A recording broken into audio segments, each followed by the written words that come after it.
is His Life Ministries.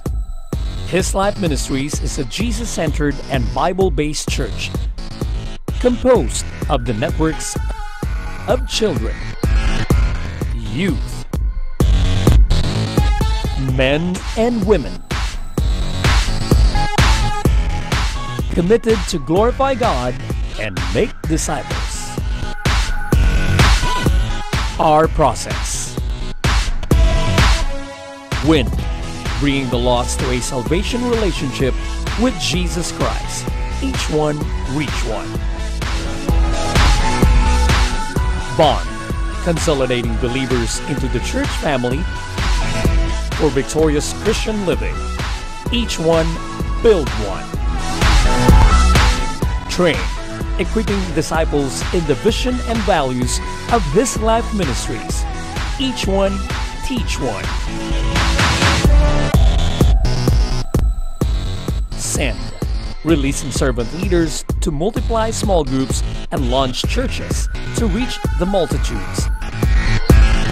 Each one, lead one. His Life Ministries, glorify God and make disciples.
Welcome to His Life Ministries. We glorify God. The best way to glorify God, about anuman, kadamo-damo paagi on how to glorify God. One of the best ways to glorify God is to leave darkness and to go into the light. Hindi magpanago sa dulom. Kay ang ara sa dulom, abaw kadamo dira sa mga tanga-tanga, kadamo na sa mga sapat-sapat, dira ang talimbabaga. Gusto ni Lord magwa kita sa iya kapawa. In the light. Ti para magkagto kita sa iya light, kailangan kabalo kita mag-honest sa aton mga kabuhi. Gusto nyo man na? Basi hindi. Pastor, gusto na ko magtulog, gusto ko patay ang suga. Ti magtulog ya. Pero kung maglakat ka karon gusto mo gin nga patay gin ang suga nga maglakat ka, kundi nabulag na nang butsi kanon na. Oh, 1, 2, 3, close your eyes ha. 1, 2, 3. May nakita ka wala? Gusto mo muna? Ahay, bari na sa inyong mata. May iban gid nga gusto gid nga ara sa kabulagan. Ara sa blind side. So damo siya ginatago, damo siya ginapanumdum nga wala gid may nakabalo. Naghihipos-hipos lang. So kahipos-hipos, kabuot-buot, kareliyoso, pero Ginoo ko ang nagadlagan sa iya nga tagipusoon kag sa paminsaron. Kalain-lain gid. Because they failed to get out from the dark. Wala sila naghambal sang ila ginakabudlayan sa isa ka amigo o kung sa isa ka abyan. And because of that, they were trapped into this darkness kag nanamian gid magtubo dira ang bakterya. Nanamian gid magtubo ng masakit. Nanamian gid magtubo inada sa sinagi nga lugar. Abaw do madulong, abaw do nagabasa-basa gid, abaw dira gid nag-infest ang tanan-tanan. And because of that, it is so dangerous. Ting aton tupiko subong, coming out from the hidden. Kilalan kabalo kita magwa sa isa ka lugar nga madulong. Gusto ninyo nga madulom pirme? O piyong bala, o piyong. Dulom ho na, o. Gusto mo na, hindi ka kakita. Natural, pastor, hindi. Gusto ko gid makakita. Kualang tananda kung ano, basta hindi lang akon nga vision. Ang akon eyes. Damo ko, amigo nga, mga bulag. Kung siya nasunlog ko na sila, kitanay naman ta. Kadlaw man na sila. Kaya hindi sila kakita mo. Pero utod ko, okay lang ina, butang ta sa physical side, kay kabalo ang mga bulag gani mangin productive. Nagamamasad sila, may ginaobra sila nga mga crafts dira, bisan hindi sila kakita. Nagaproductive sila. Bisan wala na sila mata, wala na abilidad, pero productive sila. Okay lang inabotang sa physical side, pero sa spiritual side likado na. Kung ikaw ara sa kadulom, ang gusto sang devil nga hindi kita kakita. Kaklaro na ginapalangga ka sang Diyos, pero gusto sang panulaya, hindi ka palangga sang Diyos. Kaklaro na ginsina nga si Jesus lagi namatay sa krus, wala na ginsang iban pa ha? Kag nabanhaw gikan sa minatay ha? May iban pag sa Diyos lain pagid ang dalanon pagkagto sa langit. Wala, isa lang gid si Jesus lang gid. No, napatay siya, ginlansang siya, nabanhaw siya, siya lang gid isa. Siya pa nang wala sala. Tanan-tanan niya may sala. Hindi ta kakita because the devil wants us to be in the dark. So kalain sa darkness. Ang darkness, gahom. It is a powerful force in order to even make an attack. Now, ang aton topiko subong, ari kita sa James chapter 5 verse 16. Coming from the hidden. Mabudlay ini nga topiko. Kay kung isang pinakabuot-buot gid nga tao, pastor pa naman, o kung si Mother Madre, or si Father Pare, or ang akon paborito gid nga sa pamilya nga tiyo nga kayo gid na sa iya, wala gid kami sa reklamo. Kag batuod, okay gid siya. Suddenly, you found out that may eruption. Do bulkan nga naglupok. Ano natabo? Gali kay may ginatago siya sa iya tagipusoon. Hindi siya kabalo magpagwa. Hindi siya kabalo mag-get out of that. Ang sadyagin ang pangan niya pa. Kag sa paghampang niya, sinupod niya sa paghampang niya, ang devil, ang playmate niyang devil, kabudlay may ara, kahampang-hampang kangopod nga friend nga devil. That's the worst. That is why do not keep secrets with the enemy. Alright? Kaya kung magtago ka sekreto upod sa panulay, ikaw ginayang maguba. So ma-pray kita. So this is our topic now, coming out from the hidden. Ang isa tadi ka word nga tan-awon, confession. Everybody say confess. 1, 2, 3. Ang meaning sang confess, may hambalon ka, may ituad ka. Number 2, ang isa ka word nga aton tandaan is the word agree. Kaya sa Bible, ang confession, hindi lang nga may hambalon ka. Kundi sa Bible, ang confession, mahambal ka kay tungod naga-agree ka. Okay. Kaya may false confession, ha? Di ba? Iniya, sa Bible, ang confession niya, I agree to what God says to be right. I agree. That is my confession of faith. Amo nang akon confession of faith. Siling ni Lord, this is the day that the Lord has made. Amo naman sa Bible, I will rejoice and be glad in it. So, i-confess ko na positively by faith. Mahambal ko, ining adlaw among adlaw nga gintuga sa Dios. This is the day that the Lord has made. I will rejoice and be glad in it. Ano tawag na? Confession of agreement regarding what is right. Pero may ikadua man, may confession nga naga-agree ikaw nga correct si Lord sala ikaw. Kay siling niya sala ina. So example, ay abaw, anong nga yung example? O sige, pangawat. Sige. Sa Filipino, kung pwede pa, kung may opportunity nga makakuha kita, blessing ina. Hallelujah. Uy, salamat, may bag na bilin. Ginoo ko. Finders, keepers, finders, keeper. Ti salamat, nabilin niya na iya. Ti iya na iya blessing iniya ni Lord sa akon. Sala. Kay tungod hambal sang Bible, hindi na imo, forbidden ina, hindi mo pwede makuha, kundi ibutang mo sa dito sa lost and found. Correct? Do you understand? So, sometimes kita, gasiling kita, ina nga bagay, okay lang na. Siling ni Lord, hindi, ina nga bagay, sala ginaya. So, the proper confession is to what? Agree. Amo na ikaduha nga pulong, agree. Kailangan mag-agree ka sa Diyos. Hindi nga ikaw amo ang si Ginoo pa mag-agree sa aton. Lord, patihan mo ko ha? Hindi kita mapati sa iya. So confession is what?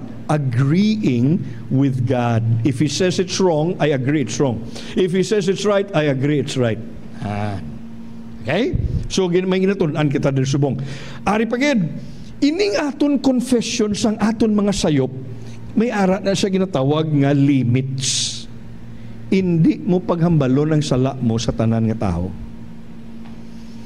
Hindi na siya healthy, bad na siya. Hambalon mo lang yung sala mo sa nakatungdan. Number 1. Hambalon mo lang yung sala mo sa may labot nga makaprotect sa imo.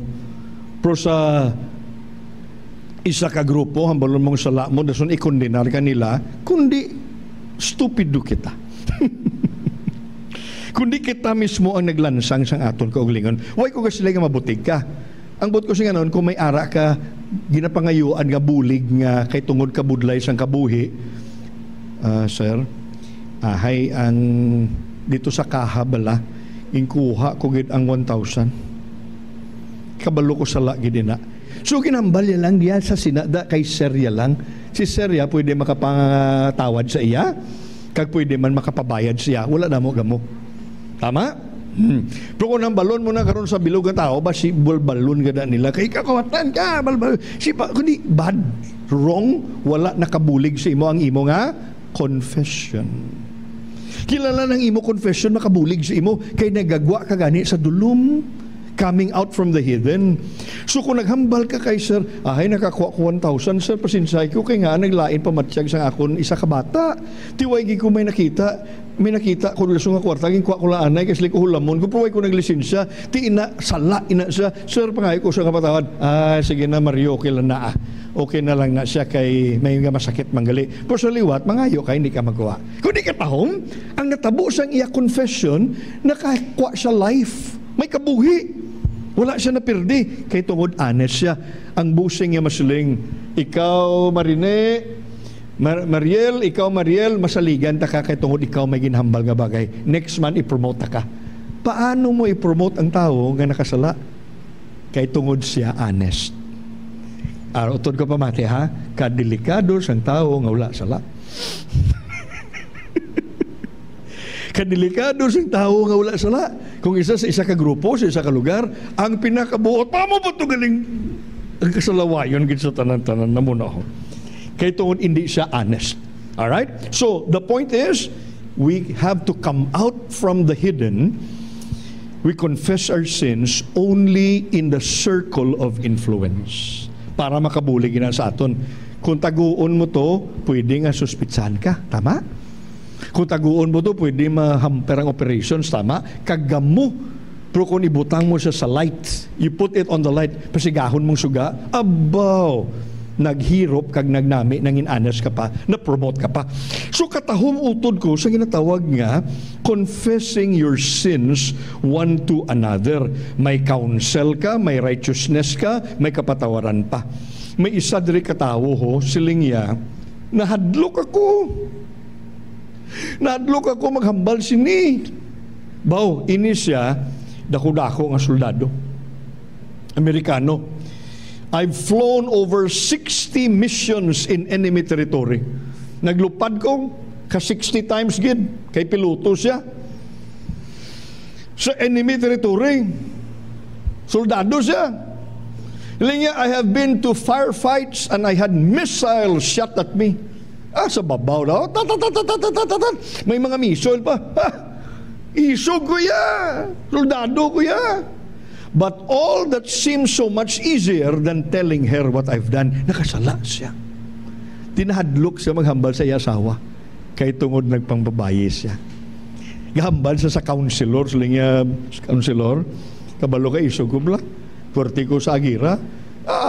Gaya naway ko sa babaw gani, tribling ang mga missile. Puwerti ko ya, soldado ko ya. Pusubong ya, kumayara ko isa nga ginakahadlokan, nga hambalon ko ni kay misis. Kay basi blat, kuna mo, ano gani? Mabudlay, maghambal sang aton mga kasayupan. Bisan ng isog-isog katawo, do mapatay. The fear of confessing sin can be paralyzing and sometimes seems even worse than dying. I remember wanting to be free by any means beside completely honest. Pwede gusto ko tani mangin free. Basta hindi lang ko bala pag ipa-honest. Hindi pwede. If you want to be free, you have to be in the light. If you want to be free, you have to be in the outside light, not in the hidden cave, hindi sa kuweba. Siling di sa aton ginahulam nga ideya, I fought it with every excuse unimaginable. I thought, God, nahambal ko naman ni Lord sa imo. Kabalo naman nga ni ako nga palangga mo ko, kag palangga taman ka. Kabalo ko, Lord, nakasalagi ko. Nag-confess gani ko sa imo. Sa imo na lang ko ma-confess. I'll never do this again. Kinambal ko na. But if I do, then I'll confess to someone else. O, tema, may jutay ko ding transaction, Lord, sa imo, ha? Nakasala, ko sa akong asawa. Oo, ikaw lang akong kuminsaran, hindi na lang ko magkagtuto sa iya, ha? Kakung liwaton ko niliwat, amo na lang pagkagtuto sa iya. Pakta, nagliwat gid siya. Kag nagsiliwat, kag nagsiliwat, kag wala na sila dugay-dugay. Kay tungod may ginaano siya, may pet siya nga ido. Ang ngalan siyang ido, sin. Ang ngalan siyang ido, secret sin. Ara sa kadulom. Di makahuluya, ina. Pwede ko na mahambal sa pare, pwede ko na mahambal sa pastor, pero hindi ko na mahambal sa akon asawa. Pwede ko mahambal sa Diyos, pwede ko mahambal sa counselor, pwede ko mahambal sa abogado, kay pwede nga taguon niya na, kay sekreto ina, pero hindi ko mahambal sa akon nga, nakatungdan nga nakasala ako. Ti tanan-tanan kabalo, pero ang asawa wala kabalo. Can you imagine that? Uy, kabudlay, ay, hambal na ko, di kabudlay-budlay siya na. Tama, hindi. Very hard. Pero, we have to come out from the hidden. Makibot ka kung anong beneficyo sini. Sin assures us that we're safe behind the mask of lies, but in reality, we are not safe. Ang sala na gasiling, panago ka lang di, maskarahon talang na, okay ka lang di, pero kasama kamaturan, hindi gina okay, kay daw anay na siya. Ut-uton lagi ka nga ut-uton sa sulod. We scramble to disconnect being honest with God about our sin from the need to be honest with others. Ma-confess lang ko kay God, pero hindi lang ko mag-confess sang akong sin sa isa katao. Ang sadya kay hambal sang Bible, confess your sins one to another. And in the dark void, we change. We start to tell lies and eventually believe them. We resist the Spirit's nudges and quench His convicting voice. Sa sulod sang kadulom, gamat-amat kita, convince. Nagkakakonvinsir kita, okay man lang gali. May man sa kabalo, may man yan dito sa ma-heart. Okay lang, iti taguon nga taguon. We start to be convinced that it is okay. Na-trap na kita. Slowly living with hidden lies become normal. Pero utod ko pamati. Confessing sin to another believer rips off the mask of hypocrisy so we can breathe the air of honesty. Amuning advantages kung kita nagakumpisar sang aton mga kasayupan sa iban nga tao. Pamati liwat ha, hindi ka ba maghambal sa inyo sa tao nga matumok sa imo ha? Kagto ka sa tao nga mabulig sa imo. So pili ka mo kung sino ang nagabulig sa inyo. Sino nagkakagto? Gusto ka mabuligan? Kagto ka mo kay nang lini, bantay ka mo, mayo ka mo na. Kay kabalo siya mag-listen. Wala sa pamaba. Wala sa kutso-kutso.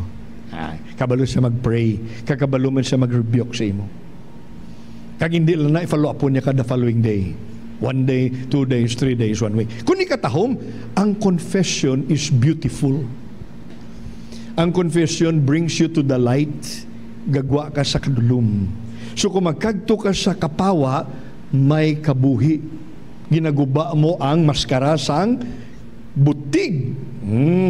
Number 2, confession enlivens our heart to feel again, and it removes the veil so we can see Christ afresh. Anong meaning sini? May benepisyo ang confession nga kadua.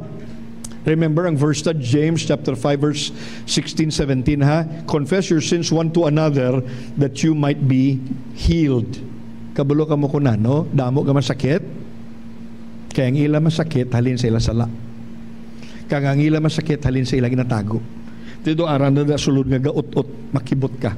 Pero kung hambalon mong imong sala, ang anong sala mo, example, ini nga salao, sala nga madumot ka. Ang imo sala madumot. Mo madumot kin ako, kabalo ka kada mag-inom na sa tubig na inaputang ako na sa ihi. Kaya ginakontra ko na siya, "Oy, gina may kabalo." Oh, sige daw, happy ka. Happy ka kay madumot ka mo. Inataskuhan mo sa happy ka. Oh, happy ka. Pag parking nga sa salakyan, buslutan mo ang iya nga guma. Ako na nakaplatayar sa kadlaw ka. Ginatago lang na. Pero gulpi lang, amo na makadulot sa imosang masakit. Ano na sa Bible? Amo na sa makadulot sa imosang, ay naano na tabo man? Na, kay nga may ara sang gamito ko di ka pulong ha, ginimbitar mo ang kabuisitan. Ginimbitar mong curse. Ginimbitar mong kadulom. Ginimbitar mo hindi anghel sang Dios. Ang ginimbitar mo anghel sang panulay. So do ka sadya daw okay. Gulpi lang labuton kami masakit. Way ko kasiling nga tanan nga masakit halin sa sala. Kundi nagamasakit ang tao kay may ginatago da sa iya system. Da sungulpi lang ginapabayaan niya, nag-enjoy pa na, so pwede nga mag-atake ina sa lain-lain nga pamaagi. That is why the Bible says, confess your sins one to another that you might be healed. Trible na? Naya, trible na. Nga pulong sa Diyos na. So, kung you confess, may ara benepisyo. Ang imo kabuhi, ang imo heart, nag-live again. It enlivens, may revival ka. It removes the veil so that you can see Jesus. Makita mo si Kristo Jesus sa imo panglakaton kada adlaw-adlaw. Confession humbles us. Ikatatlo ini. Katahom sa confession kay tungod hindi siya galabot sa ginatawag nga pride. Kundi galabot sa ginatawag nga humility. Kabalo ka kanami, bala kung may magkagto pa sa imo, nga nagasiling bala nga nakasayop siya. Ang imo heart, dumadagdag pa sa iya. Makamiguhay pa kamo, kag may trust nga matabo. Tama? Sanggal pinag-obdanay kami all the while, nabalaan mo lang after 7 years, nga siya gali ang nag-obra sang tanang nga maniubrang hindi mo, ay papatay. Hindi man. Kundi malain ang imo pamansyak. Ay mapastor, damo-damo ko problema nga ginapamatian. Kag salamat gid sa akon nga disiplina man nga hindi ko manugid sa mga salaya sa ibang tao. Part na sa akong trabaho. Sa akong experience tanan, way na kuya kakasyak ha, sa nambalo mo pang sala mo da, kung ano, nga sala nga bisan tuod na, o kung hindi tuod, imbituhan mo na, way na kuya kakasyak. I am not shocked anymore because I know man. Man is evil. Tanan kita. Except, of course, kung mapunan kita sa Ginoo. So may mga times nagakagto na ang iban nga mga tao sa akon, iban nga ni pastors ha, hindi ata his life, may isa di ka missionary nagkagto di, patay na to siya, hindi naman siya kilala. Pero kagto siya sa akon, missionary siya, may asawa siya, tigulang na sila ha. Ang edad niya mga 65 years old na, 70. Nag-appointment kasi sa akon, ligo nga, yung pili mo ko kahubin sa akon, dugay na to mo. Liya, pastor, gusto lang ko maghambal sinika, may ginatago kung isa ka bagay ng malain. Sabi ko, okay, thank you that you have chosen to speak this to me, and I will, of course, make sure that this will not be spoken to anybody, except, of course, sa iyang asawa na dugay-dugay kaya ginabuligan ko siya. Tingnan bali ang iya sala, purti. Nalainan siya kunway, nayuhan siya kunway, nayuhan siya. Kay tungod, nakatuad siya, nakapautwas siya. Wala man siya kabatsyag condemnation. In fact, ang iya nabatsagan, ginpamatian siya. Ang sala iya amon to nag-condemn sa iya, hindi iya ang tao nga nagapamati sa iya. So utod ko kailangan kabalo kita mag-drive sang aton kabuhi. Ikaw may ginapambatsyag, may ara sang struggle man, may krisis ka sa kabuhi mo, may mga bagay nga base ginaobra mo nga kabalo ka lain, kinanglan mo bulig. Ako kinanglan ko man bulig, kung may amo man sina. Di para mabuligan kita, may solusyon si Jesus. May solusyon ang Bible. What is the solution? Confess your sins one to another that you might be well, that you might be healed. So I will end with this. Confession humbles us, which by nature uproots pride that keeps immorality alive and attractive to our souls. So kung mag-confess kita, ginakalkal ta, ginabutong ang bugal. Hallelujah! Kundi nagakayuhan kita. Our hope for change lies in seeing Christ. But we will never see Him until we step into the light and confess our sins to another. So para makita ta si Jesus sa aton pagpangabuhi, sa padayon, we have to be in the light. We have to step in the light. May suga, mas step ako sa light. Kasi kapawa si Lord. Kung mag-amon abaga kayuhan ko. Sang magpanago ko? Hala, sige ko to panago. Wandi ko mayuhan ni. Imagine na ako, tuton ka diya sa lamok. Sige ka panago ni. Kang ginot-ginot na nga, masige ka na panago. Arang aircon di ho. Daw mo na bla. So ginahalitan tang kaugalingon ta if we keep on hiding. That is why we have to come out. Sige. James chapter 5 verse 16, amoy ning aton memory verse. Memorize na niya? Kung sino ko memorize yung chocolate, Okay, Sukto niyo ko, James chapter 5 verse 16. Confess your sins to one another and pray for one another that you may be healed. Katahom, tatlo gali, no? Confess, para makabaton ka pangamuyo, hindi kondinasyon, and then para mag-ayo ka. Mag-mature ka, magtubo ka. May-ari kita doon sa his life sa ginatawag nga guide ginagamit ko niya sa aton discipleship process. The following are 7 accountability questions we can use when we conduct one-on-one talks with our life group members. So, isa ni siya naton kagamay nga daw card bala. Guide na lang na siya. Ginagamit ni siya naton dire sa his life kung mag-discipleship. Now, pwede nga sabton niya tadlong, pwede nga hindi sabton tadlong. Pero ang nami, kay may pamangkot. Ang labi na pamangkot para mabuligan kita. So, gamay, hindi na kamo kakita, no? Ang nag-ubras ni si Trixie, ako nasawa. Every year, I ask these questions to all our pastors.